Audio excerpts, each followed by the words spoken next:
Hello, welcome to another episode of The Critics. It's been a really long time since I've been around. I apologize since I haven't posted up anything in a long time. I've been super busy. But I'm back, and here we are. We're going to be talking about Solo. Now, I know this movie came out a couple months ago. I'm really behind on it. But I wanted to take a little bit of time and talk about the movie Solo. What I liked, what I didn't like. So let's jump right into it. First and foremost, when I went and saw this movie, I was not really expecting very much.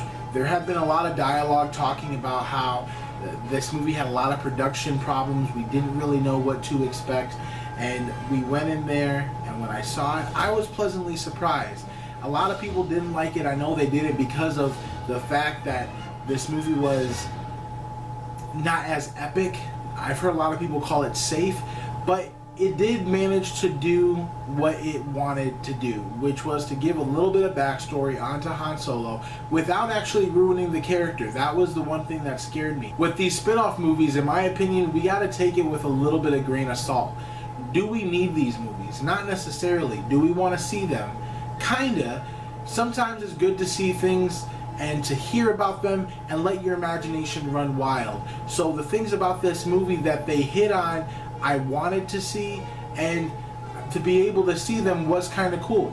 For example, for about 3 years now, I had always said, because there was numerous times when they talk about the Kessel Run, 12 parsecs being a level of distance, not a level of time, and Han Solo for the last 30-something years has been talking about he made the Kessel Run in less than 12 parsecs. And I always said, well, what if he took like a wormhole, like a shortcut, and he was able to do it in a shorter distance? And it was cool because that was basically what they did. And I kind of felt like, hey, you know what? I guess that was awesome. But at the same time, the actual scene of that was just okay. It wasn't my favorite. It wasn't the best part of that movie, but it was still cool to clarify it. I think that's my ideal way of saying it. So that was really nice. I enjoyed a lot of the other things about this movie. I really enjoyed the characterizations. Lando Calrissian, played by Donald Glover, I thought was spot on. Every time he was in this movie, I thought it was absolutely great. I thought Chewie was my favorite part of this movie. They did him wonderfully. He felt like the Chewie that we had seen back in the 70s and the 80s, and they just played on him completely well. I thought he was really great. I really appreciated Alden Ehrenreich as Han Solo. It was understated. There was a lot of speculation about this kid's not a really good actor. He's going to ruin what Harrison Ford did. And what this guy did that I thought was really great was he took the character of Han Solo. He didn't really change too much. He added a little bit, but he played the character. 5 minutes into this movie, I wasn't thinking about that this wasn't Harrison Ford. This was a good actor portraying a character that has been beloved for many years, and he did a really good job, and I appreciated that. I thought he did a fantastic job, and I think that I could happily see a continuation of these stories based on that. I thought he did really well. Some of the problems with this movie, to me, has to do with the fact that we already know what's going to happen. There's only so much they can do. The other side characters, aside from Lando and Chewie, were just fine to me. I didn't like the robot, the bisexual, or whatever that thing was weird. I didn't like that at all. I didn't think she was funny. I didn't think it was just unnecessary, in my opinion. You know, I didn't like that at all. Woody Harrelson, as much as I love Woody Harrelson, I thought his whole story arc was extremely predictable. Paul Bettany, while a great actor, also was kind of predictable and forgettable, and that was kind of my issue with that. Now, I did like Emilia Clarke. I saw her story arc. I saw that coming, but not as in the sense that I really was thinking it was going to. I thought it was going to be a little bit different, but her ultimately changing sides back, you know, she was on one side, she switched sides, and then went back to the other side. That was okay, but I do love the fact that she was reporting to Darth Maul. I love the fact that they officially, through canon, brought him back into the Star Wars lore. I think that they can do so much with that, and the good thing about that is because they haven't really explored it, they can even bring him back in the up-to-date episodes, episode 9, if they wanted to, depending on how they do the story. I think that would be really cool.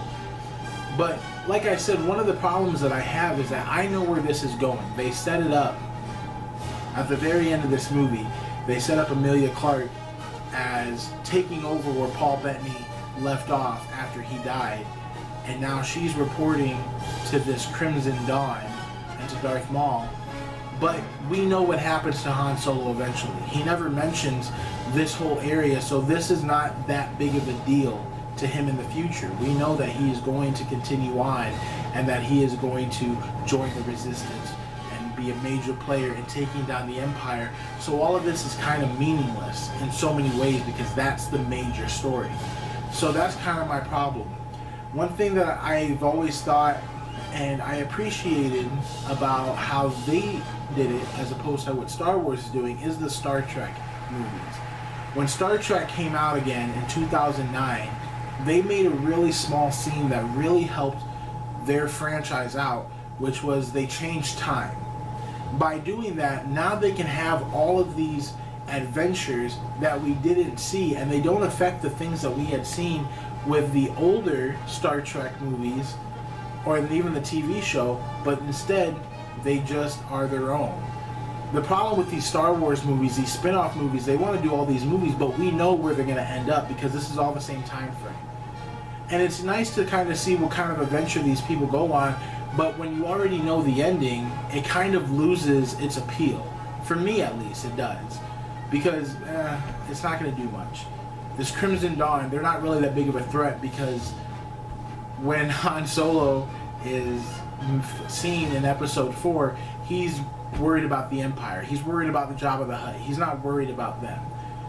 Which is sad because I could watch a trilogy with this kid as Han Solo. I can see a younger Han Solo trilogy that would be really great, but they would have to find a way to really captivate me because for me, I don't think I would be all that invested knowing what I already know about this movie.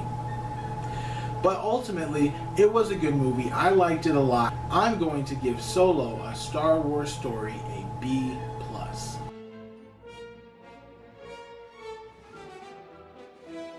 Again, everyone, I'm so sorry that I've been gone for so long. I'm going to be putting up quite a few reviews kind of back to back to kind of make up for the movies I missed. We have Jurassic World Fallen Kingdom coming. I even went and saw Uncle Drew. I'm going to talk about that a little bit.